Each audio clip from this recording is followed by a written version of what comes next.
بسم اللہ الرحمن الرحیم۔ تمام تعریفیں اس اللہ رب العزت کے لیے لائق اور زیبا ہیں جو تمام جہانوں کا بنانے والا اور اسے پالنے والا ہے۔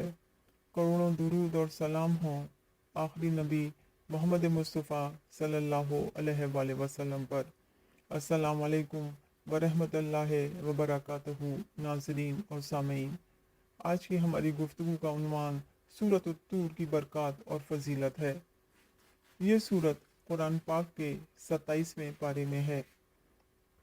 اگر کوئی بچہ یا بڑا یا عورت رات کو سوتے وقت دانت پیستی ہو یا چباتی ہو تو اس سورت کو کاغذ پر لکھ کر بطور تعویذ اس کے گلے میں ڈال دیں۔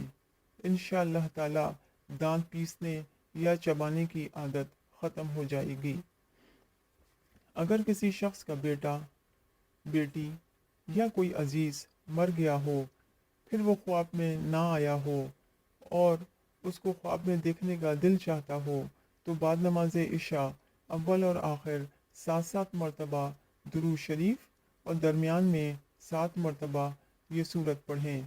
عمل کی مدت 7 دن ہے۔ انشاءاللہ تعالی عزیز 7 دن کے اندر اندر خواب میں آ جائے گا۔